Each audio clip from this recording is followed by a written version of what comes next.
Hey everybody, this is Alan from Woodcrest Nursery, and I'm really excited today to introduce to you a brand new plant that's brand new to me and probably brand new to just about everybody that's watching this.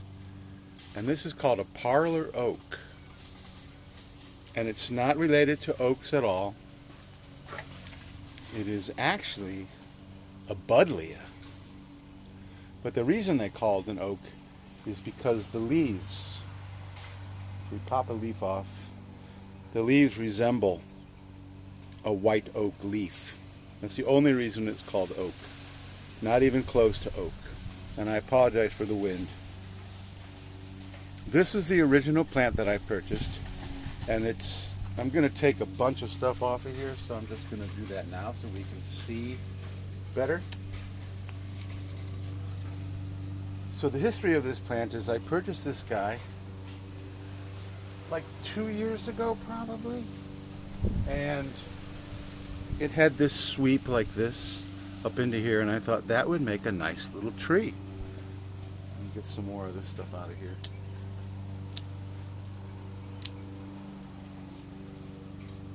And so I brought it home, and if you've watched any of my videos, you know that I love to propagate. So I took cuttings from this guy almost immediately, and I got fantastic results. The cuttings rooted almost 100%. And typically when I get a new species, new tree, something to play with, the very first one becomes my stock plant. So I take enough cuttings to provide me with enough extra plants that then I can begin to play. So this is my stock plant, which is why you see it so, this is the tip here of this branch here, and it's easily 2 feet. This one here is this branch here, and it's 3 feet. But I'm going to take the vast majority of all that off today and take more cuttings. And if we remove this guy just for a second, I have a cutting that I took last year in just a 4-inch pot, and I've let it grow like crazy. But it also has some very interesting movement up in here. And so now that I've got the stock plant as long as it is, and the cuttings also now can have cuttings removed from them, I should have enough where then I can begin to play. I can begin to experiment. Maybe I'll make a bunjin out of 1 or 2. Maybe I'll put some in the ground and see just how quickly the trunks thicken.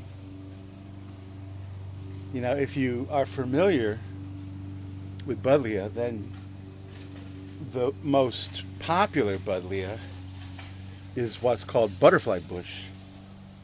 And they grow as pretty much multi-trunk plants, and they produce a flower stalk at the end of the branches that is just absolutely beautiful. They come in numerous colors, and obviously with a name like butterfly bush, they're very attractive to butterflies and other pollinators. But this is not even related to those guys either. This guy does flower, but here are some of the old flowers. There's really nothing to them. They flower down in the plant. The flowers are kind of an off-white, creamy white, very nondescript. So nothing like the buddleia butterfly bush that anyone who wants to attract butterflies to their yard, who lives in the southern sections of the U.S., at least, is probably familiar with butterfly bush. So even though this is a buddleia, it is not that bush. So my vision for this tree is to have it to come up here, have it to come up here, and then start the branching up into here. So the actual work I'm going to do on this tree right now is just simply removing all the crazy wild growth And I'm going to cut them into sections.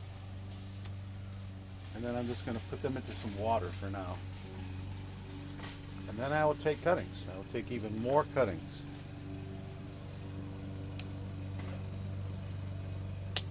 So this branch that I'm cutting right now, this back branch here, is probably not even going to be part of the tree. It's a sacrifice branch. It's helping the lower part of the trunk thicken up some, but it really hasn't done all that much. This is just as thick here. So because this is a brand new tree, then I have to do like a little bit of an inventory. How is this thing going to grow? So first of all, the butterfly bush, which people are much more familiar with, is not a long-lived tree. So we're probably not looking at this tree being alive 20 years from now. But that doesn't mean that I can't have fun with it. And the cuttings. So it's probably not a long-lived tree. It's certainly not a woody tree, like a real oak or something like that. And obviously real oaks can grow hundreds of years. But I think it's going to be fun. And I am totally unsure of the actual range of this tree, but I'm assuming that the range is very similar to the more popular and more colorful butterfly bush that most of you are probably familiar with. So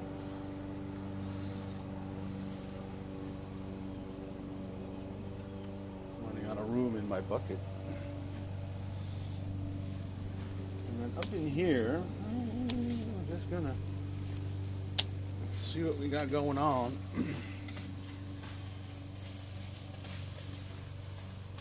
Many times I take a tree and I'll let it grow like crazy, but then when it's time to do the initial styling, I will really remove a lot of growth, a lot of stuff.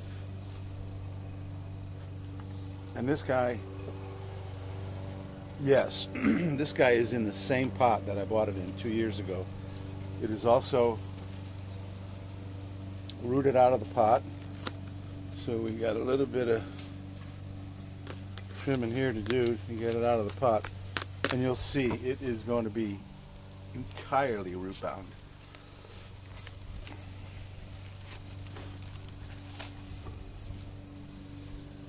Pretty root bound. And it's already got a weird little root right here. And I'm going to cut off. And since I purchased this tree from, it's a nursery that sells pre-bonsai, but you know, you're not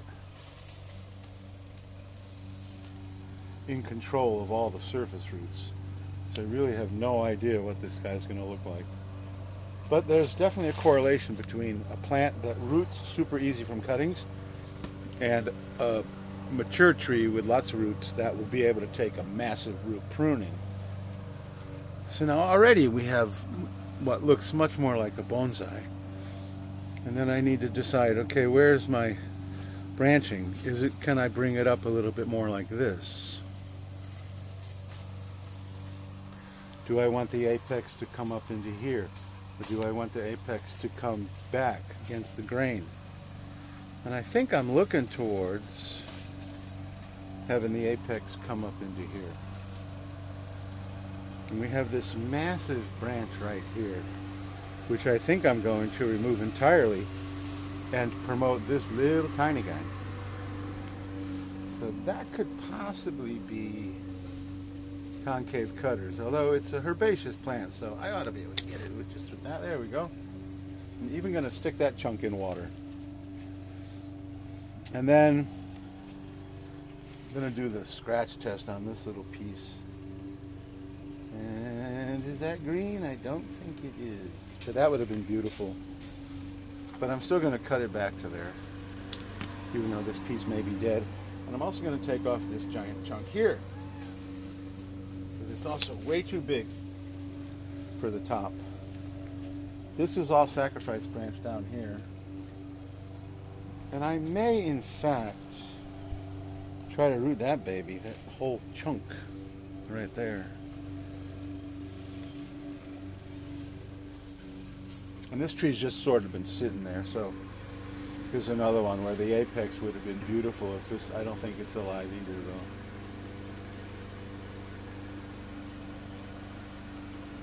But I'm still going to take, there's buds right here, so I'm going to take this guy to there. And many times I want to promote a bud that goes horizontal, but this one I want this bud to come upright more. And it may end up having a little bit of a change in angle when I pot it up. But there we go. Pretty much, you know, the skeletonization.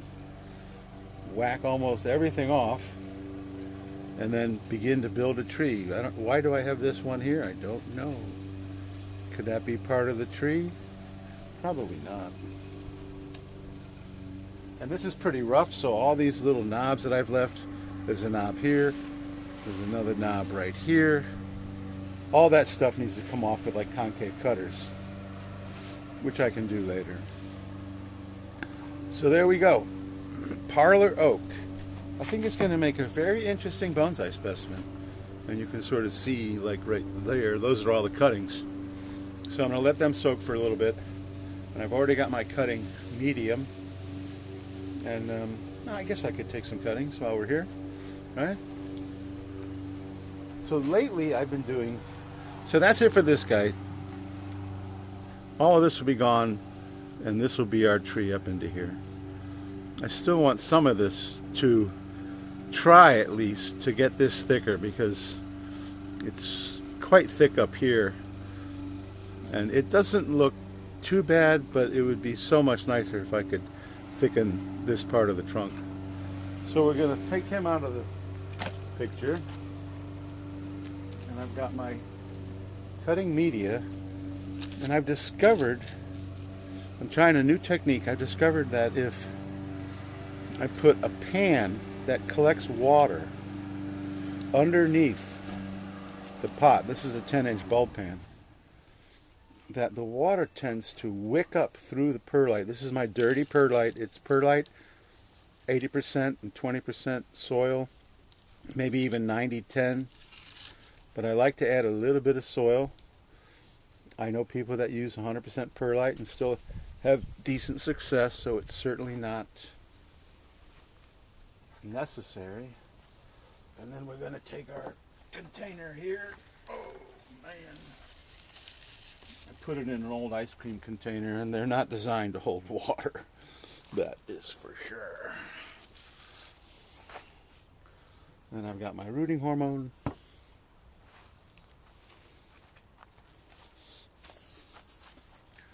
And I'm very confident that I'm going to get fantastic success. And, you know, rooting cuttings is certainly not exclusive to bonsai. And the water I have has a little bit of, I don't know if you can see it, a little bit of duckweed that you can see. But I don't think that's that big of a deal. So take the cutting. And I'm going to make pretty long cuttings.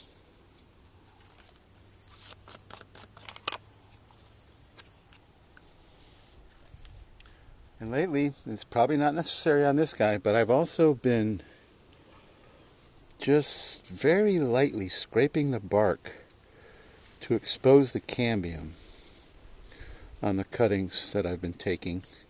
And that also seems to be working. And then into the mix. And then into the pan. And I really need to remove some of the leaves on this guy. But I had such fantastic...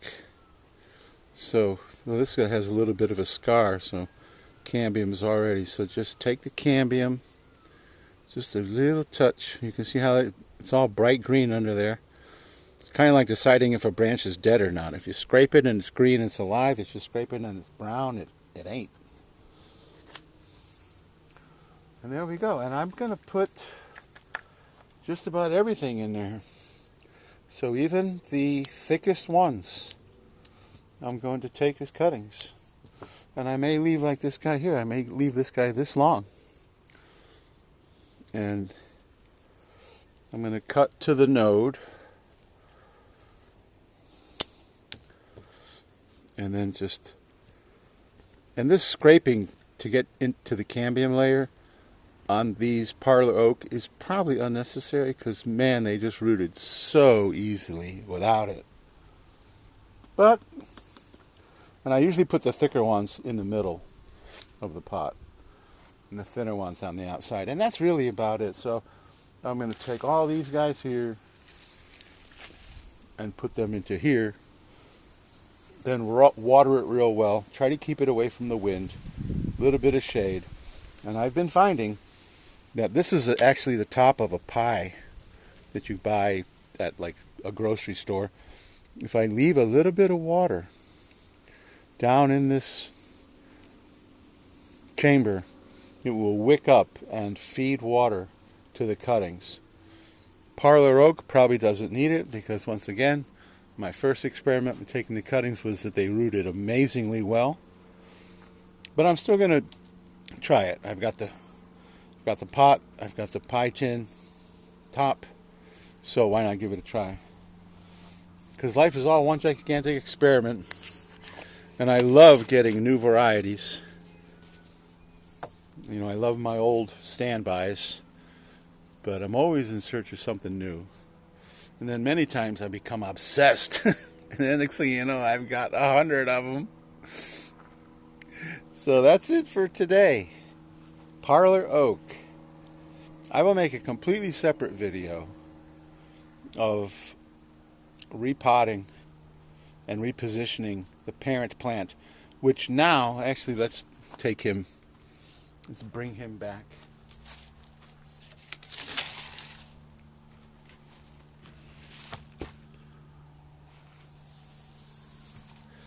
And the sun is out, shining brightly.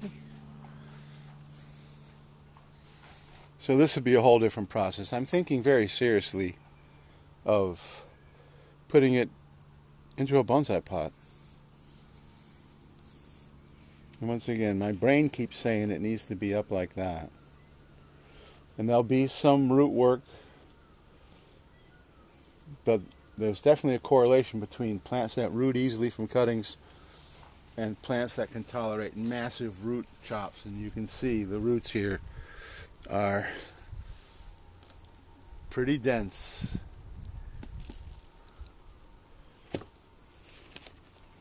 So thank you so much for watching. If you are curious to see how these guys grow and what kind of bonsai they end up being, then you can subscribe and hit the notification bell. And I'm probably looking at doing this guy within the next couple of weeks. The cuttings, any cutting, usually takes about 4 to 6 weeks to root out. So the update on them will be a little bit later. And then we'll be able to just watch the progress together. So please like, subscribe, hit the notification bell, leave a comment. Has anybody ever heard of this plant? I know I hadn't when I saw it, and I just snatched it up. And it was probably about half as thick as it is now. So it's grown fairly substantially in the couple of years I've had it. And it probably could have been much more substantial had I put it in a bigger pot or given it a root prune and let it regrow back into this pot. So thank you so much for watching. I am going to get back to sticking the cuttings.